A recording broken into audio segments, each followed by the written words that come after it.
Bihar police constable 2023 के लिए जो मैंने रिवीजन क्लास चलाया है, आज के वीडियो में एंशिएंट हिस्ट्री मतलब प्राचीन इतिहास काल के टॉपिक रहेगा वैदिक सभ्यता से। बिना देरी किए हुए हम चलते अब क्वेश्चन की ओर। पहला क्वेश्चन देखिए, पहला क्वेश्चन जो कह रहा है कि पूर्व वैदिक या ऋग वैदिक संस्कृति का काल किसे माना जाता है। पूर्व वैदिक या ऋग वैदिक काल का संस्कृति का काल जो किसे माना जाता है, तो देखिए वैदिक काल को हम दो भागों में बांटते हैं। वैदिक काल को दो भागों में बांटते हैं, एक होता है पूर्व वैदिक काल, एक होता है उत्तर वैदिक काल। तो पूर्व वैदिक काल और एक होता है उत्तर वैदिक काल। उत्तर वैदिक काल, तो पूर्व वैदिक काल को जो रखा गया है 1500 ईसा पूर्व से 1500 ईसा पूर्व से 1000 ईसा पूर्व के बीच। 1500 ईसा पूर्व से 1000 ईसा पूर्व के बीच का जो समय है उसे पूर्व वैदिक काल में रखा गया है। और वही 1000 ईसा पूर्व से 1000 ईसा पूर्व से 600 ईसा पूर्व के बीच के जो समय है, 600 ईसा पूर्व के बीच का जो टाइम है, पीरियड है, उसको उत्तर वैदिक काल में रखा गया है।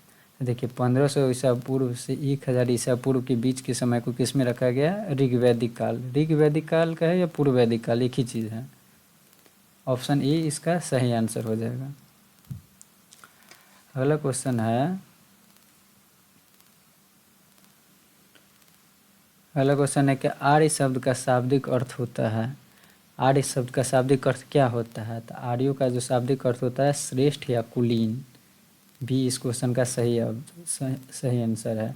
देखिए आर्य जो है ना, जो मध्य एशिया से जो लोग आए थे और वैदिक सभ्यता का निर्माता इसी लोगों को बोला जाता है। जो सेंट्रल एशिया से आए थे ये लोग, उसी को आर्य नाम से जाना जाता है। और आर्य का मतलब होता है श्रेष्ठ या कुलीन।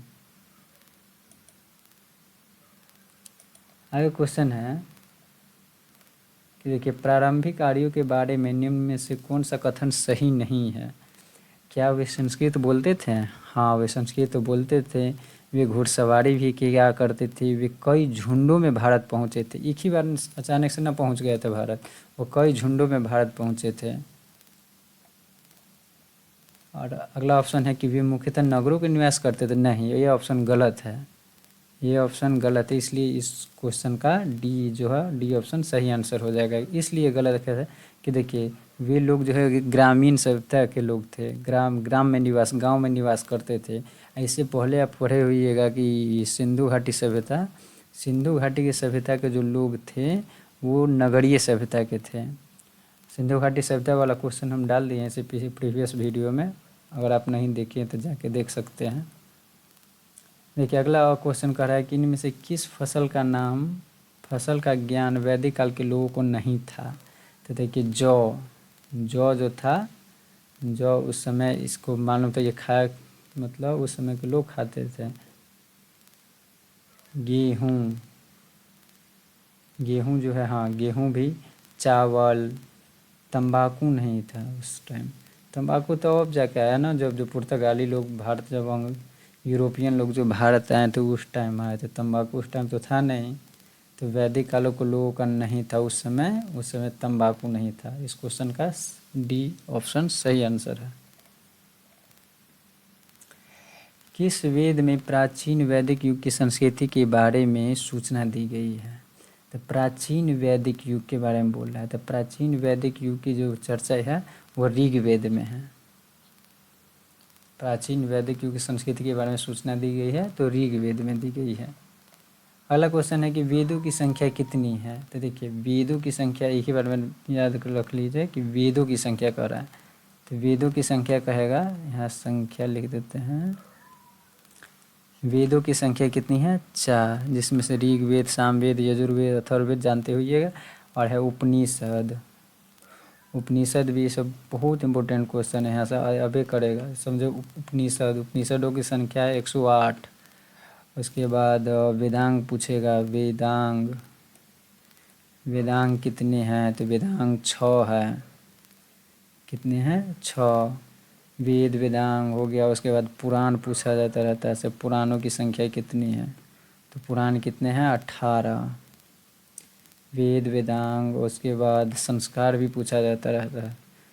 टोटल संस्कारों की संख्या कितनी है? 16। वेद में हो जाता है, एक होता है ना ऋग्वेद, सामवेद, यजुर्वेद और अथर्ववेद, ये 4 वेद है। अथर्ववेद। उपनिषद में होता है 108 उपनिषद है, जिसमें से एक उपनिषद है ना, ये याद रखिए, जो मुंडकोपनिषद। वैसे तो 108 है, उतना याद रखना पाना तो संभव है नहीं। तो मुंडकोपनिषद है वो याद रखिए। कहा है कि मुंडकोपनिषद से ही सत्यमेव जयते जो लिया गया है, सत्यमेव जयते शब्द जो लिया गया है वो मुंडकोपनिषद से ही लिया गया है। वेदांग की संख्या है 6 गो। तो वेदांग को शॉर्टकट ट्रिक में याद रखते हैं, ब्याजो निशी कच्छ करके। जैसे व्याकरण, एक है व्याकरण ज्योतिष, निरुक्त, व्याकरण ज्योतिष निरुक्त, शिक्षा,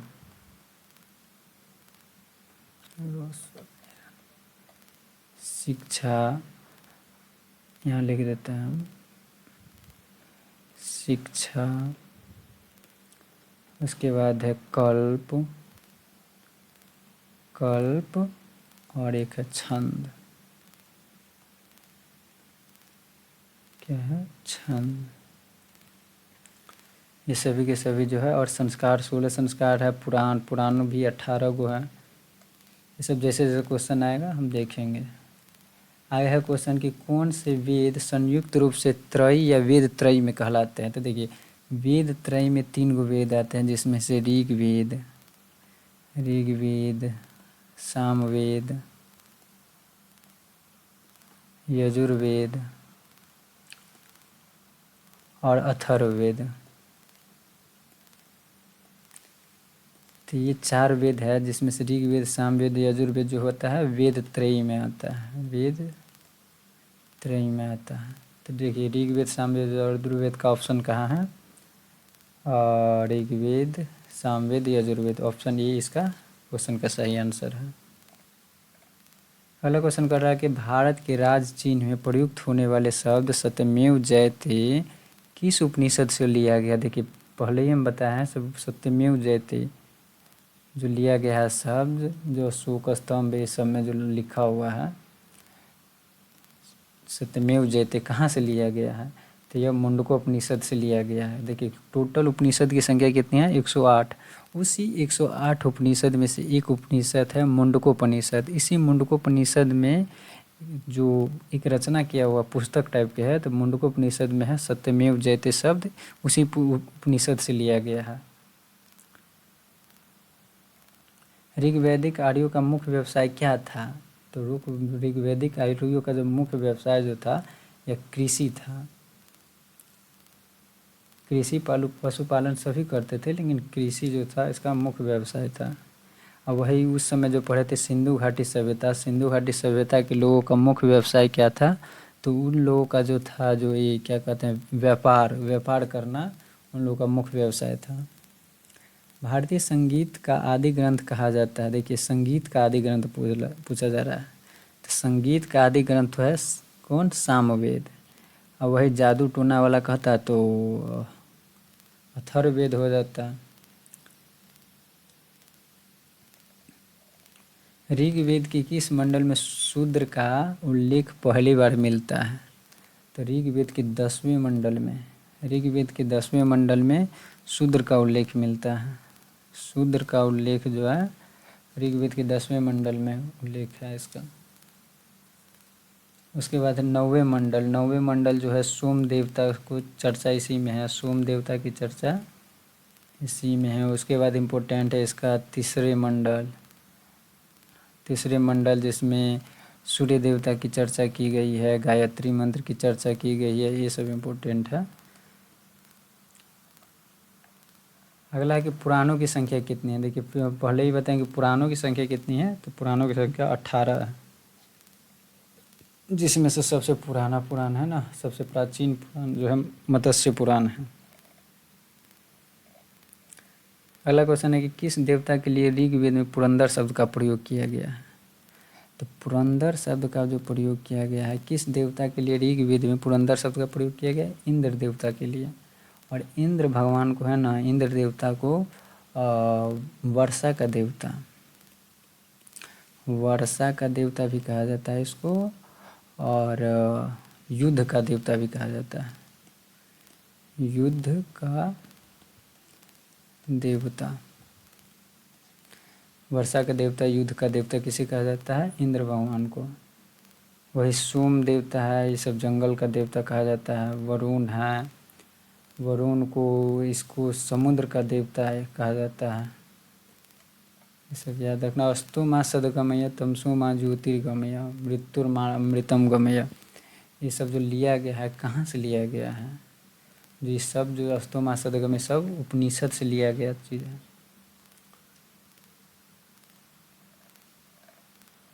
आगे है कि आर्य भारत में बाहर से आए, हाँ बाहर से आए, मध्य एशिया से आए थे वो, और सर्वप्रथम बसे थे, कहाँ बसे थे? तो पंजाब प्रांत में बसे थे। आर्य आए थे और पंजाब में बसे थे। आर्य जो थे ना, आर्य जैसे ये सब मध्य एशिया से आए थे, मध्य एशिया से आए थे। कहाँ से? मध्य एशिया से। और आए थे तो सबसे पहले वो पंजाब वाले प्रांत में ही बसे हुए थे।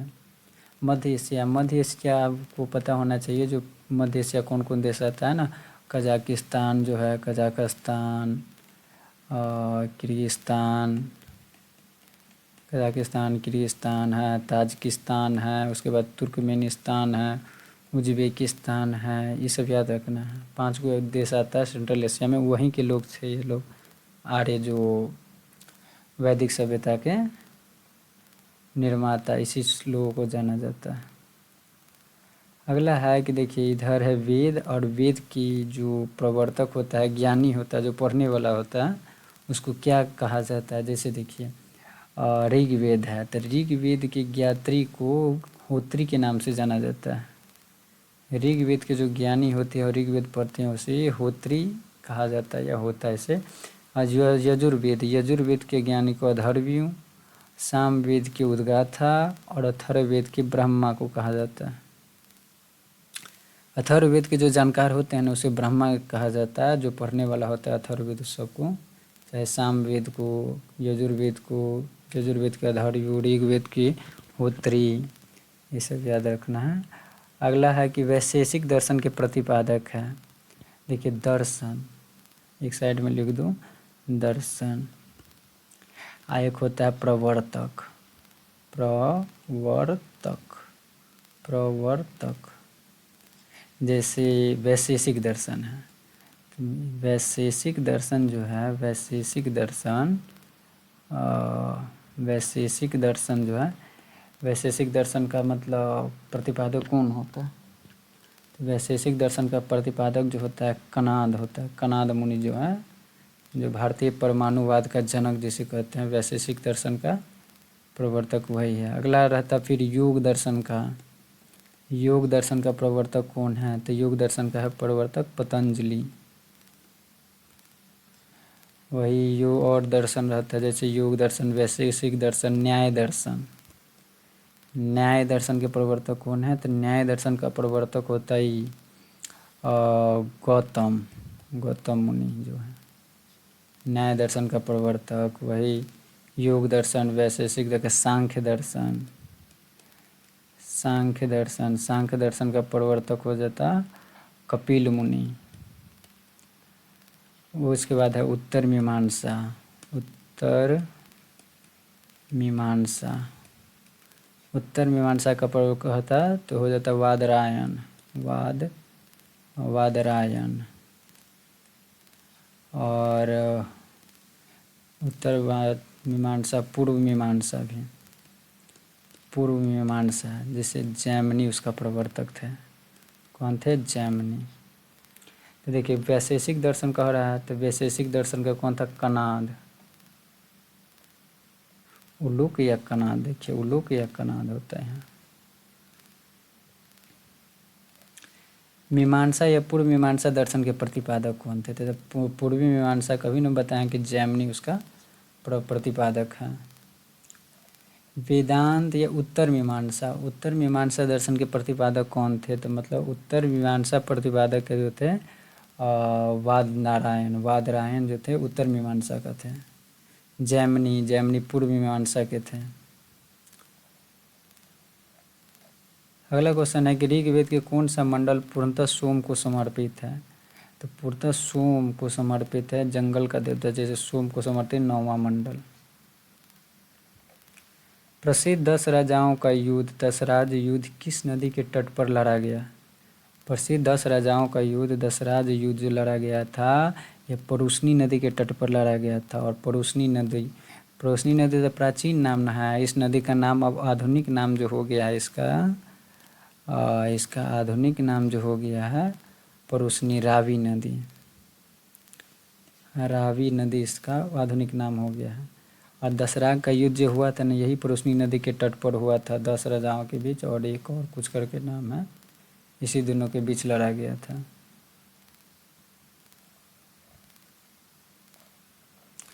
आगे क्वेश्चन है कि गायत्री मंत्र किस पुस्तक में मिलता है? तो गायत्री मंत्र जो मिलता है ऋग्वेद में मिलता है। ऋग्वेद में तीसरे मंडल में ऋग्वेद के तीसरे मंडल में चर्चा है इसकी।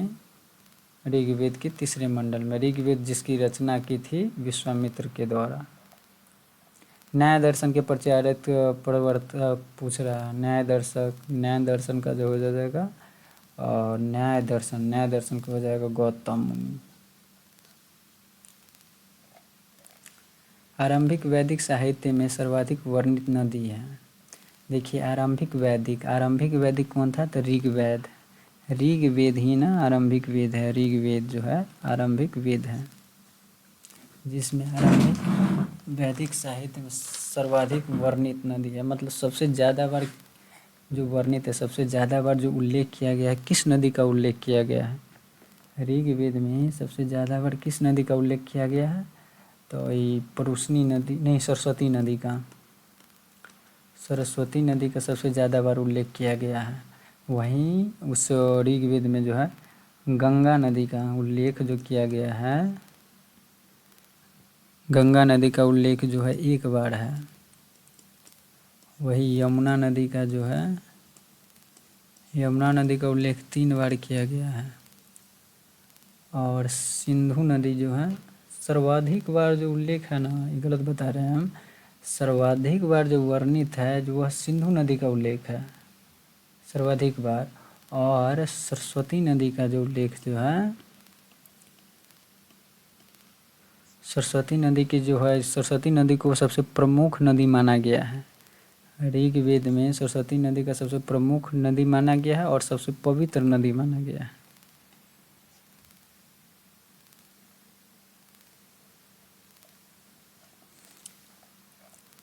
आगे है कि कपिल मुनि द्वारा प्रतिपादित दार्शनिक प्रणाली है। कपिल मुनि सांख्य दर्शन के प्रवर्तक कौन है? कपिल मुनि ही है। भारत के किस स्थल की खुदाई से लौह धातु के प्रचलन की प्रचारित है? तो तरंजी खेरा से। चरक संहिता नामक पुस्तक किस विषय से? देखिए चरक संहिता नामक पुस्तक जो है ना ये चिकित्सा से संबंधित है। चरक संहिता राजनीतिक चिकित्सा से। किस वेद में जादुई माया और वशीकरण का जो वर्णन है? तो अथर्ववेद में। जादू टोना, किसी को वशीकरण करना, ये सब जो वर्णन है सब अथर्ववेद में है। प्राचीनतम व्याकरण अष्टाध्यायी के रचनाकार कौन है? तो पाणिनि है। पाणिनि ऑप्शन डी में है पाणिनि। देखिए और अष्टाध्यायी पुस्तक जो है यह व्याकरण मतलब संस्कृत व्याकरण का प्रथम पुस्तक है यह अष्टाध्यायी। निम्नलिखित में से कौन सी स्मृति प्राचीनतम है? तो सबसे प्राचीनतम स्मृति है ना जो उसमें से मनु स्मृति जो है सबसे प्राचीनतम स्मृति है। उत्तर वैदिक काल में किस देवता का सर्वोच्च स्थान प्राप्त था? उत्तर वैदिक काल में ऋग वैदिक काल और उत्तर वैदिक काल तो हम बताए हैं कि बंट गया था दोनों। जो ऋग वैदिक काल था 1500 से 1000 ईसा 1500 ईसा पूर्व से 1000 ईसा पूर्व, और उत्तर वैदिक काल था 1000 से 600 ईसा पूर्व। तो पूर्व वैदिक काल में सबसे प्रिय देवता या सर्वोच्च देवता जो थे इंद्र थे, और वही जाके फिर उत्तर वैदिक काल में देवता जो प्रमुख देवता सबसे बन गए थे, सर्वोच्च देवता, वो प्रजापति बन गए थे। इंद्र जो थे ये ऋग वैदिक काल के, ऋग वैदिक काल के सर्वोच्च स्थान प्राप्त था। प्रजापति को था यह उत्तर वैदिक काल के।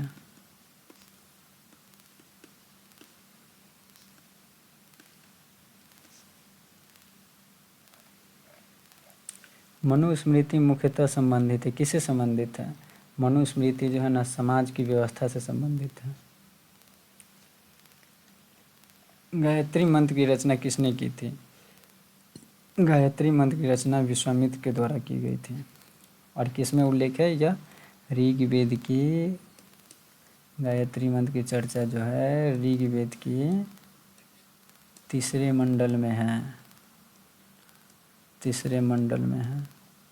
और यह सूर्य देवता को समर्पित है। किसको समर्पित है? सूर्य देवता को।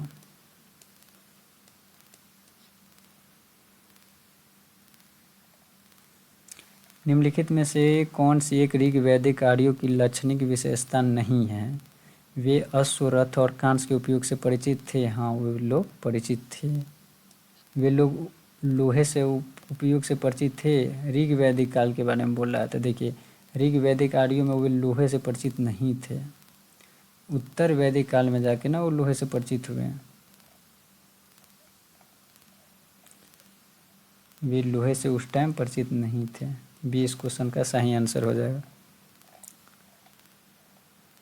आगे देखिए, मिलाने को बोल रहा है। से वैदिक काल की नदियाँ जो है सो वैदिक काल की नदियाँ और आधुनिक नाम दोनों को मिलाना है। जैसे पुरुषनी नदी जो थी, पुरुषनी नदी, उसी का नाम न था ये रावी नदी। रावी नदी जो है आधुनिक नाम है, और वैदिक काल में उस नदी का नाम था पुरुषनी नदी। वही देखिए सतुद्री नदी है। सतुद्री नदी का प्राचीन नाम वैदिक काल में उसका नाम था सतलज नदी। उसके बाद है सदा नीरा। सदा नीरा का नाम था उस टाइम गंडक नदी। और कुंभा हो जाता है कुंभा नदी, जिसका काबुल नाम था। काबुल नदी का नाम पहले था कुंभा नदी। पुरुषनी का रावी, गंडक का सदा नीरा, वही सतलज का सतुद्री। वही और दिया रहता कि व्यास नदी का, तो व्यास नदी का नाम था, प्राचीन नाम था विपाशा। सिंधु नदी का नाम सिंधे करके था। सिंधु का सिंधु नदी ही था। और झीलम नदी, झीलम नदी का जो प्राचीन नाम था वितस्ता नदी था नाम, वितस्ता। सिंधु हो गया, झीलम। चिनाब, चिनाब नदी का नाम जो था ना अस्किनी नाम था। चिनाब, चिनाब का नाम था अस्किनी। सिंधु, झीलम, चिनाब, रावी, रावी, व्यास, सतलज, सब हो ही गया। निम्नलिखित में से किसे भारतीय परमाणुवाद का जनक कहा जाता है? तो देखिए क्या नाम है, महर्षि कणाद। महर्षि कणाद को है ना भारतीय परमाणुवाद का जनक कहा जाता है। सी क्वेश्चन का सही आंसर है।